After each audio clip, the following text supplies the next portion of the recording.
The following presentation is brought to you as a courtesy from Forex Academy. This is part of our service, Live Beginner's Course.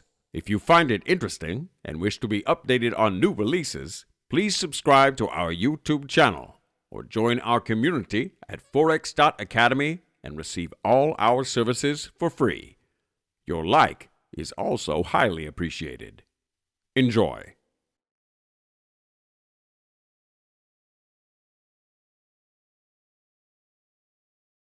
Hello and welcome to the Live Beginners Trading course here presented to you by Forex.Academy. My name is Robert Blackwell and I am your host for this course. Of course, we're enjoying the first 4 lessons there last week of the course, which we'll have an opportunity to recap. So I'd like to welcome you to the second week of your Live Beginners course, and we'll look to finish off quite some exciting lessons throughout the course of this week.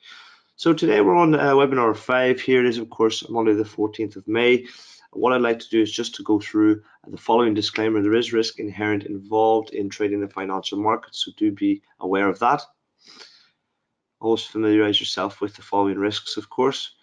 And just a few pieces of housekeeping before we begin. This is a live interactive webinar, so feel free to ask questions throughout. You can locate your chat box on the right-hand side of the screen. So throughout, when we go through some of the slides and some topics, we'll go into detail. Of course, please do not hesitate to ask questions. I'll be able to see them on screen and hopefully relate back to you immediately. This live webinar is being recorded and will be placed into your members area once we have concluded it again. So for revision purposes, you will have this webinar fully recorded and available in there roughly about an hour and a half after today's lesson. And of course, we like to reserve 10 to 15 minutes towards the end of each webinar for Q&A time. Of course, we can deal with many concerns over some of the lessons we have learned throughout each lesson. So just have a quick recap then on last week's education. Of course, we discussed the objectives of financial trading, really defining our role as retail traders within this environment, and accepting that is a very, very advised and recommended approach. Before we delve into financial trading itself, we know our own role. We discussed what is all the fuss about, really, the battle for price action, Japanese candlesticks, their structures, and how we look to actually place trades in the market as such. Then we jumped into the essential knowledge, so I suppose practical elements to trading when you're discussing liquidity, volatility, leverage, the type of risks involved, the different markets you can trade. And then, nicely enough, we brought all it into the live interactive trading workshop there, I believe Thursday's lesson, where we opened up the JFX trading platform. We looked at all the Forex pairs you can trade. We looked at commodity markets like oil, copper, metals, like gold and silver as well. We looked at equity indices there. And we placed some trades as a result of a very early technical analysis just based upon the Japanese candlesticks. So that leads us nicely then into today's lesson. Of course, we're going to discuss the trading toolkit. So we're starting to develop on a little more technical analysis. We're looking to build our arsenal of weapons, I suppose, in terms of understanding how we can use technical analysis. Very primarily, of course, you can make some very good trades off very easy basic technical analysis, of course. So bear that in mind as a beginner trader. You are totally objective in your approach, and that's the point of education, of course. But what we'd like to delve into a little more with this lesson is defining the market structures, okay, of all of these different asset classes. Whether you're trading, the euro yen, what type of risk asset is that? How does it move in terms of its appreciation to risk? How is that different to an equity index? But realize that they're all inextricably linked, and that there is a certain element of structure to all of these assets that we look to trade. So I'll take us to today's lesson before jumping on then to risk management and becoming an active trader, and then we'll finish off with, again, a very enjoyable practical trading workshop this Thursday. So look forward to that. It'll be very much a live trading workshop. So then with today's particular lesson number 5, of course, let's discuss the outline. We'll look at market structures, defining all the asset classes there as bonds, equities, forex, commodities. We'll then be jumping into structured technical analysis, so things like Fibonacci retracement, support and resistance, looking at areas of consolidation, price channels, ascending and descending triangles, structural failures within the markets. So not only the market structure of understanding fundamentally they're all linked, but the actual structure of the Japanese candlestick over perhaps 7 or 8 candlesticks, what that can tell you. And then finishing off the lesson with just a bit of discussion on the importance of patience, guys. Financial trading is great. It can be very, very lucrative, of course, but it doesn't mean that you have to have 100 trades a day.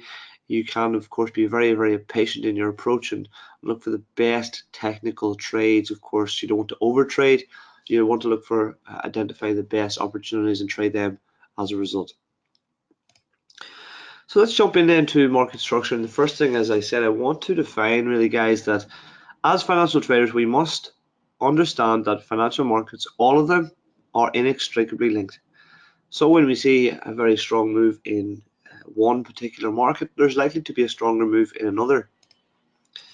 Many asset classes experience correlation in a very strong positive or negative way.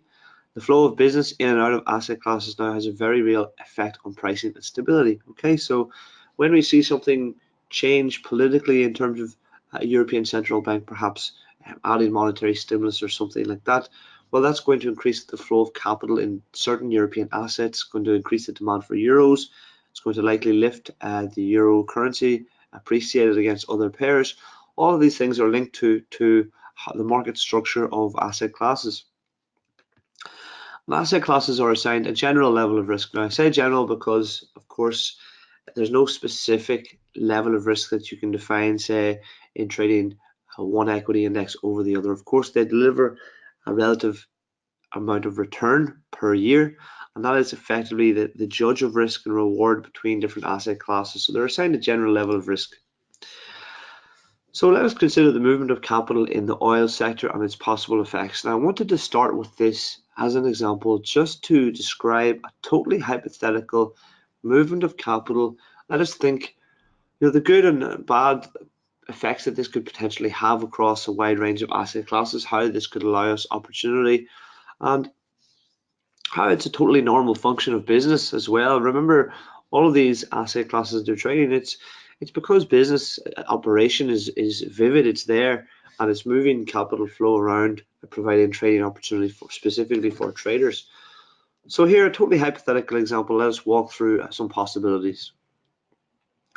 Royal Dutch Shell PLC decides to expand on oil exploration. Okay, so a very well-known oil company there. It's one of the top components in the FTSE 100 in terms of weighting. Royal Dutch Shell, they're thinking to expand on oil exploitation. What might it do? It offers shares to the market in an effort to raise capital. So again, if we refer to, I believe, lesson number one, one of the main functions of capital markets is to raise capital.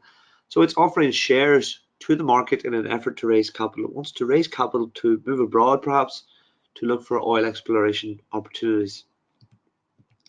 As an effect, that offers us opportunity. We can trade and invest in potentially buying some of these shares or taking long-term positions in the shares, or if we think it's a good investment, we want to trade the price simply, we can do that on the CFD market or futures market.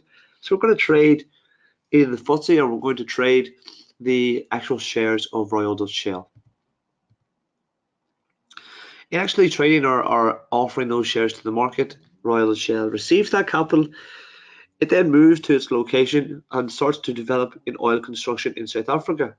So potentially it's quite a huge operation. Potentially it's, it could be something like a $1 billion operation in South Africa.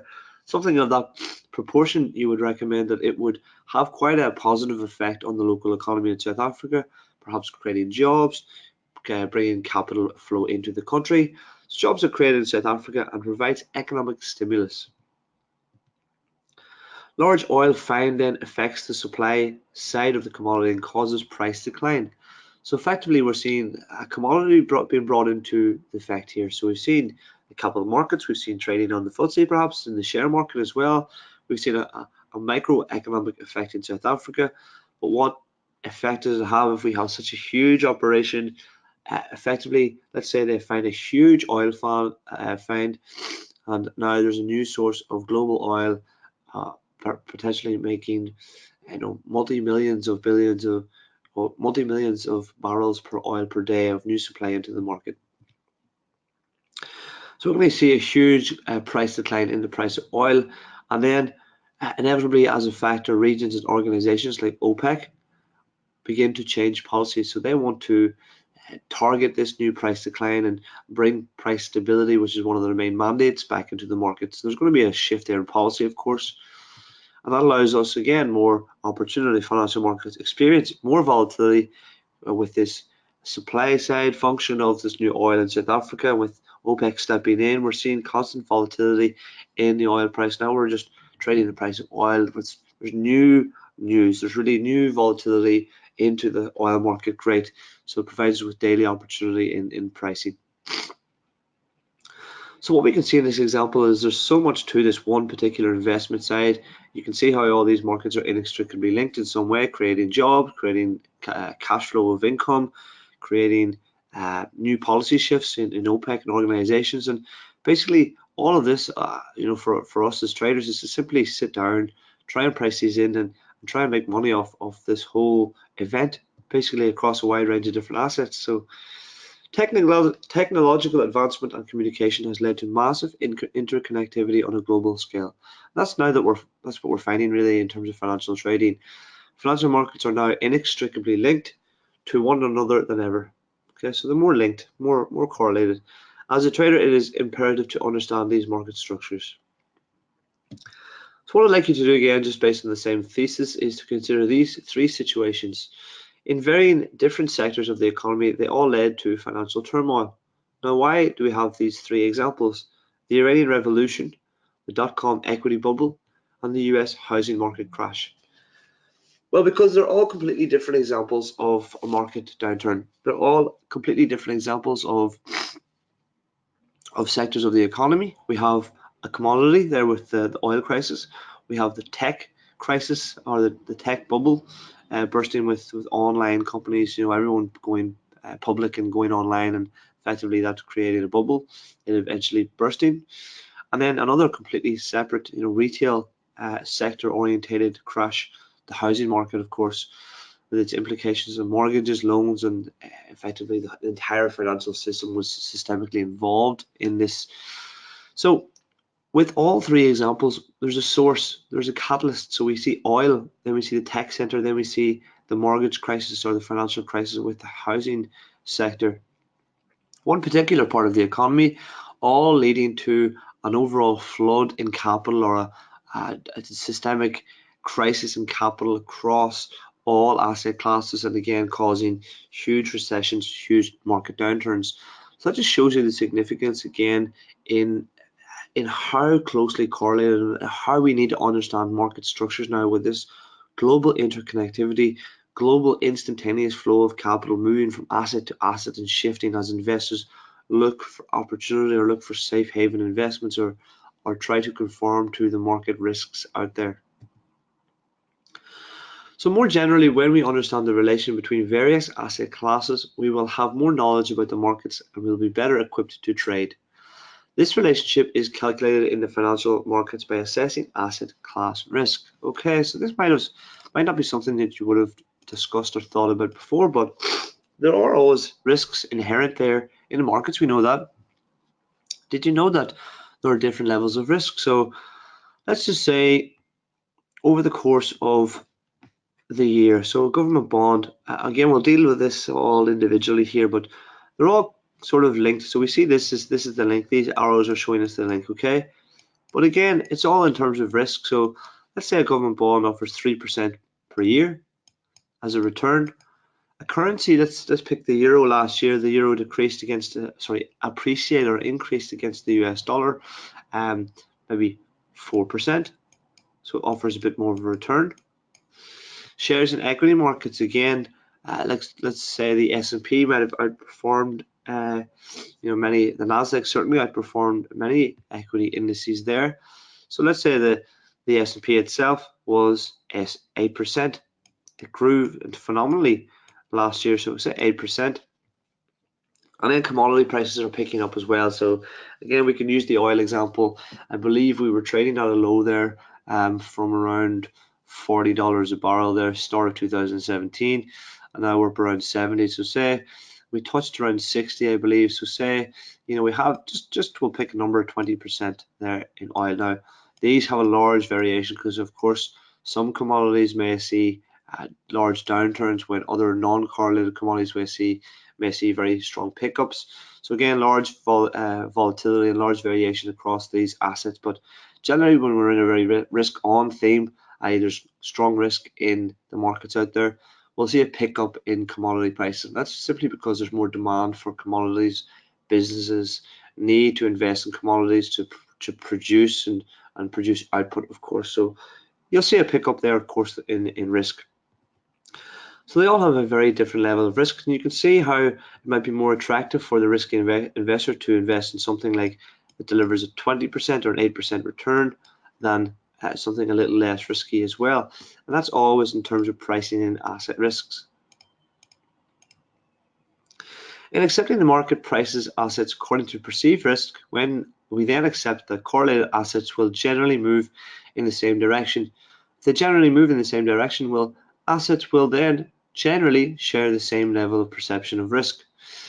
This is why bonds with similar yield and duration move together, why equity indices are correlated, and why assets like the US dollar, Japanese yen, and gold are at times regarded as safe haven investments. So if you did not know that, we often refine more specifically nowadays in the last 3 years, because we've seen a large sort of downtrend there in the US dollar.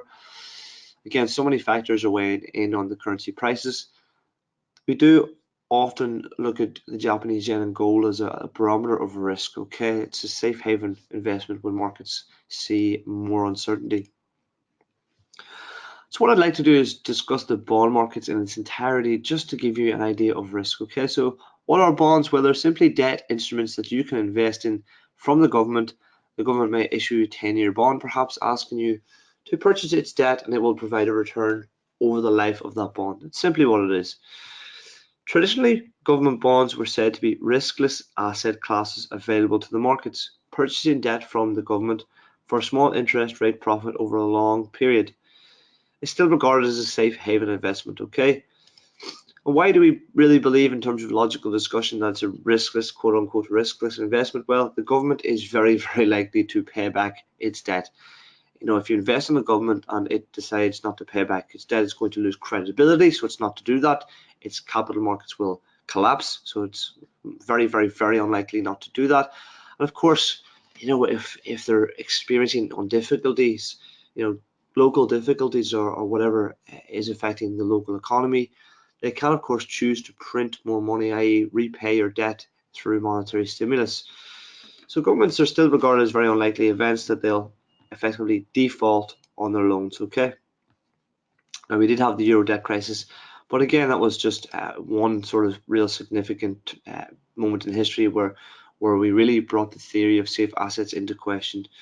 In theory, though, bonds are priced much more practically, each individual bond priced according to risk perception and the necessity to attract investment, okay?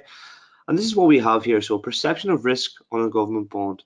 Now, the yield is simply the rate of return over the duration of the bond.